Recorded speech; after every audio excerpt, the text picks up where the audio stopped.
तो very good morning. देखिए मेरे पास सोशल मीडिया है, जैसे कि इंस्टाग्राम हुआ, टेलीग्राम हुआ, इन पे बहुत सारे स्टूडेंट्स के मैसेज आए, साथ में यूट्यूब पे कमेंट्स भी आए दो चार कि सर हमें ये बताइए कि हम क्या हो चुके हैं, फेल हो चुके हैं, अब हमको लगाना है रिवॉल्यूशन, या हमारे मार्क्स कम आए हैं तो हमें रिवॉल्यूशन लगाना है कि कैसे भी आप हमें बता दो कि हमारे जो मार्क्स है वो मार्क्स बढ़ जाए, हम क्या हो जाए, पास हो जाए। तो मैंने सोचा पर्टिकुलर अपन एक समझा ही देता हूं मैं कि किस तरह से। देखिए रिवॉल्यूशन यदि मैं आपको जैसे बताता हूं वैसे आप रिवॉल्यूशन लगाओगे ना, तो देखिए 99% चांस है कि आपके नंबर बढ़ जाएंगे।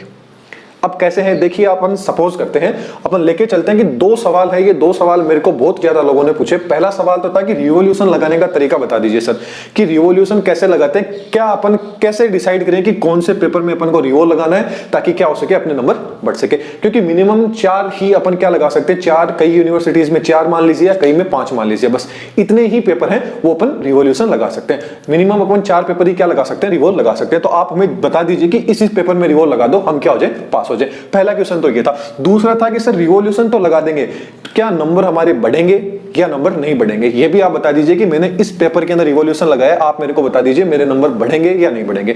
तो देखिए नंबर बढ़ेंगे या नहीं बढ़ेंगे ये तो मेरे से ज्यादा आप जानते हो, क्योंकि एग्जाम में लिख के कौन है, सीधी सी बात है, लिख के आप आए हो तो आपको पता रहेगा कि भाई मैं कौन से पेपर में। लेकिन फिर भी मैं आपको मदद जरूर कर सकता हूं कि हाँ इस पेपर में आप है वो रिवॉल्यूशन लगा दीजिए। अब देखिए पहली सीधी सी बात है, चाहे बुरा लगे या ना लगे, क्योंकि देखिए हमने हमारे चैनल के ऊपर जो आपके जूलॉजी है, बॉटनी है, केमिस्ट्री है, इनके पेपर्स है, मतलब इनके जो इंपॉर्टेंट क्वेश्चंस है वो आपको क्या करवाए थे, प्रोवाइड करवाए थे।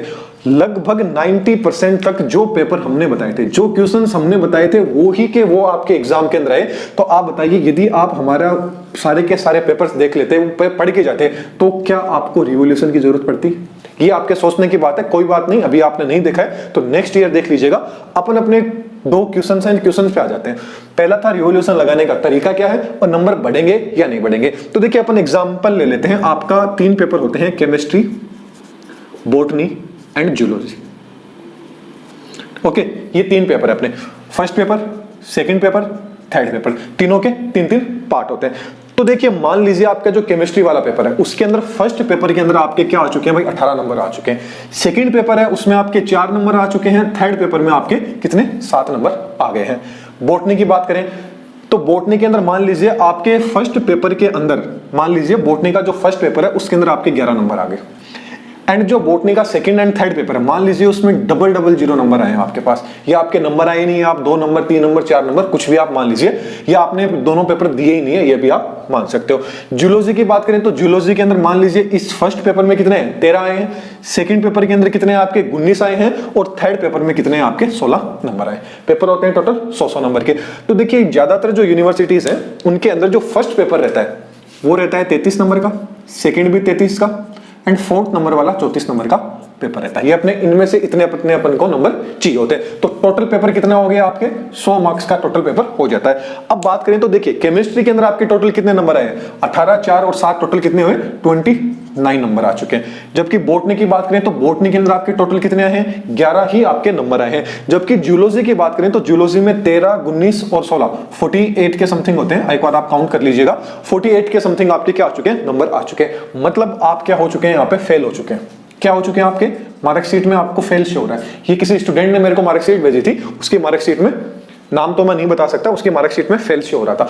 अब क्वेश्चन ये आ जाता है कि सर इनमें से मैं कौन से सब्जेक्ट में लगाऊं कि मैं पास हो जाऊं, या सप्लीमेंट्री आ जाए, कुछ भी आ जाए। तो देखिए यदि आप बीएससी फर्स्ट ईयर के अंदर हो, BSc first year, second year and final year, तीनों की बात करें तो फर्स्ट ईयर के अंदर क्या मिलता है आपको, फर्स्ट ईयर और सेकेंड ईयर में ज्यादातर आपको क्या मिलती है, पेपर होता है वो बैक देखने को मिलता है। क्या देखने को मिलता है, आपका पेपर है वो बैक देखने को मिलता है। जबकि जो फाइनल ईयर होती है ना उसके अंदर ज्यादातर कुछ लोगों को तो फेल देखने को मिलता है और कुछ को क्या देखने को मिलता है, सप्लीमेंट्री आपको देखने को मिलती है। लेकिन सप्लीमेंट्री आ जाती है तो एक थोड़ा सा बेनिफिट रहता है कि 3-4 महीने के अंदर क्या लग जाता है, आपका एग्जाम लग जाता है। लेकिन फेल आ जाता है इसका मतलब पूरी की पूरी आपका 1 साल ड्रॉप करना पड़ेगा आपको, फिर से आपको फाइनल ईयर की तैयारी करनी पड़ेगी। तो इनके साथ भी वही हुआ है कि इनको क्या करना है, फिर से बीएससी का एग्जाम फिर से देना होगा। थर्ड ईयर फाइनल ईयर की मार्कशीट है।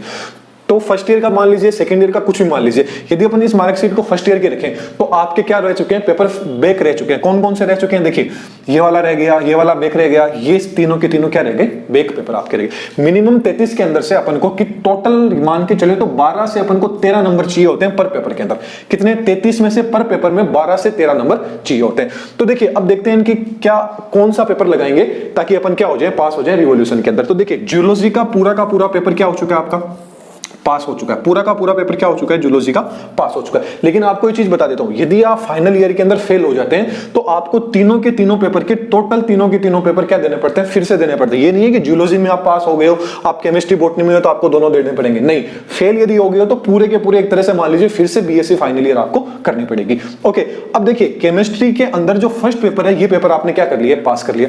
अब बात आ जाती है कि ये भाई फेल कैसे हुए, क्या रीजन रहा कि ये फेल हो गए। तो फेल होने का मेन रीजन था कि इनके क्या लग गया, क्रॉस ब्रेक लग गया। क्या लग गया, क्रॉस ब्रेक। अब ये क्रॉस ब्रेक क्या होता है सर, आपने नई चीज बता दी।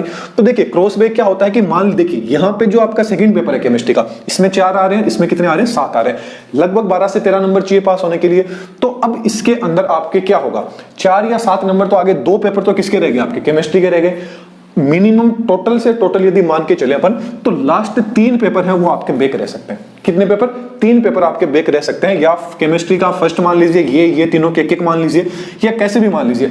अब इनके क्रॉस बैक कितने हैं टोटल, देखिए ये पेपर भी फेल है, ये भी फेल है, ये फेल है, मतलब बोटनी पूरी की पूरी क्या है, फेल है। अब बोटनी के 3 पेपर ये हो गए, 4 5 टोटल कितने पेपर हो गए, 5 पेपर इनके क्या रह गए, बैक रह गए, मतलब ये क्या हो चुके हैं, फेल हो चुके हैं। अब आ जाती है कि इन 5 में से अपन लगा तो सकते हैं 3 या 4 पेपर ही, तो कौन से पेपर अपन लगाए। तो देखिए यदि आपने जो सेकंड वाला और जो मतलब बॉटनी में जो सेकंड एंड थर्ड वाला पेपर दिया ही नहीं है तो इनमें तो देखिए रिवॉल्यूशन लगेगा नहीं। यदि मान लीजिए इसके अंदर भी आपके 0-0 नंबर आए, अब देखिए इनमें यदि आपके 0-0 एग्जामिनर ने आपने एग्जाम दी है 0-0 दिए हैं तो इसका मतलब कहीं ना कहीं हो सकता है मिसप्रिंटिंग भी हो सकती है, या हो सकता है कि अब आपको ये देखना होगा कि मैं सेकंड पेपर थर्ड पेपर में कितना लिख के आया था, कितने मार्क्स मिल सकते हैं। तो आपको इन दोनों के अंदर क्या लगाना चाहिए, रिवॉल्यूशन लगाना चाहिए।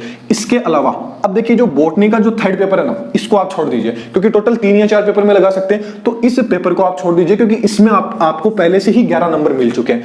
इन दोनों के अंदर आप क्या लगा दीजिए, रिवॉल्यूशन लगा दीजिए। या मान लीजिए इसके अंदर आपके 6 नंबर आए हैं, इसके अंदर आपके भी मान लीजिए 8 नंबर के समथिंग आए। अब कौन सा लगाए, अब भी आप यही लगाए जिसके अंदर आपको ये लगता है कि इसमें मेरे कम नंबर आए। या मान लीजिए आपका जो बॉटनी का फर्स्ट पेपर है बहुत अच्छा हुआ था लेकिन आपके मार्क्स कम आए, तो फिर आप क्या रिस्क ये लीजिए कि आप इसके पेपर को ही लगाएं। यदि आपको लगता है कि नहीं यार ये पेपर वैसे भी अच्छे नहीं हुए थे, इनमें मार्क्स भी ठीक है, जितना मैंने सोचा था उतने नंबर आ गए या उससे 1-2 नंबर कम आए, तब तो आप इनमें मत लगाइए। आपको ये लगता है कि नहीं बॉटनी का फर्स्ट पेपर है, इसके अंदर थोड़ा सा इनकी कंपेयर में थोड़ा सा अच्छा हुआ था, तो फिर इसको तो लगाना है। फिर इन दोनों में से एक डिसाइड कर लीजिए कि इन दोनों में से अब मेरे को कौन सा एग्जाम में जो पेपर आया वो क्या लगाना है। इस तरीके से यदि आप लगाओगे, सोच के लगाओगे, ऐसे नहीं कि हर कोई सा ही आपने लगा दिया, नहीं। आपको सबसे पहले ये खुद को ही डिसाइड करना है, ये करना है कि भाई मैं ये पेपर देके आया था, इस पेपर के अंदर मैंने इतना लिख के आया था, तो हो सकता है कि इसमें भी मार्क्स बढ़ सकते हैं, हो सकता है इसमें भी, लेकिन ये चांस ज्यादा है कि ऑर्गेनिक के अंदर ज्यादा बढ़ जाए या फिजिकल में। तो चांस ऑर्गेनिक के रहते हैं तो पहले ऑर्गेनिक का लगा दीजिए, उसके बाद में ये लगा दीजिए। तो देखिए इवोल्यूशन जब भी आप लगाते हो ना तो आपको पहले ये सोचना है कि मैं उस पेपर जिस पेपर में लगा रहे हो ना उस पेपर में कितना। ऐसा नहीं है कि डायरेक्ट अपन मित्र वाले के पास गए, भैया लो आपको जो भी आप लगाना है वो लगा दो, नहीं। आपको पहले खुद जब आप सोच के लगाओगे ना कि हाँ इसमें मेरे मार्क्स बढ़ सकते हैं, तो आप उसका रिवॉल लगाइए। आपके 100% आपके मार्क्स होंगे वो जरूर से जरूर पढ़ेंगे। तो आपको पता चल गया होगा कि रिवॉल्यूशन कौन कौन सा लगाते हैं, आपके मार्कशीट के अंदर फेल कब शो होता है और आपको बैक कब दिखाता है और आपकी सप्लीमेंट्री कब आती है। अब देखिए जब ग्रेस की बात करें कि कई पूछते हैं सर ग्रेस हमारे कब लगता है, तो देखिए ग्रेस लगभग यदि अपन बात करें तो देखिए नंबर तो बहुत सारे नंबर का ज्यादा लगता है, ग्रेस देखने को मिल सकता है आपको, लेकिन ज्यादातर आपको जो ग्रेस है वो लगभग मान के चले अपन 10 से 15 नंबर के बीच में आपको ग्रेस है वो देखने को मिल जाएगा यदि पर्टिकुलर एक ही सब्जेक्ट में इतने कम नंबर है। मान लीजिए ये पेपर भी आपका क्लियर है, बोर्ड केमिस्ट्री भी आपके पास है, बॉटनी में भी आपके पूरे में से पूरे 36 नंबर आए, जबकि जूलॉजी के अंदर अपन बात करके चलते हैं, यहां 13 हैं, यहां 16 हैं, या मान लीजिए यहां पे आपके कितने हैं 7 या 8 नंबर ही आए हैं। तो अब आपको क्या होगा, आपको इस पेपर के अंदर क्या मिल जाएगा, ग्रेस मिल जाएगा। तो आप क्या हो जाएंगे, इसमें पास हो जाएंगे। तो ग्रेस क्या होता है, ज्यादातर चांस यही रहता है कि आपका कोई एक पेपर है उसी पेपर में नंबर कम आए, बाकी सब में आप पास हो, तो आपको क्या कर दिया जाता है, बाई ग्रेस पास कर दिया जाता है। तो देखिए फिर मैं आपको बता देता हूं, इस बार तो चलिए कोई बात नहीं, आपने एग्जाम दे लिए हैं, आपके पेपर भी, अगली ईयर भी अपन पेपर बनाएंगे, first year second year final तीनों ईयर के। आप यदि फर्स्ट ईयर में हो या आप फर्स्ट ईयर में आए हैं या आप अब सेकेंड ईयर में आओगे, तो आप वो पेपर एक बार जरूर देखिएगा, आपको हेल्प जरूर मिलेगी। और जो भी मैं पेपर बनाता हूं उनके जो नोट्स हैं, जो आंसर्स हैं, वो भी आपको हमारे टेलीग्राम पे मिल जाते हैं, तो टेलीग्राम से भी आप जुड़ सकते हैं। Thank you.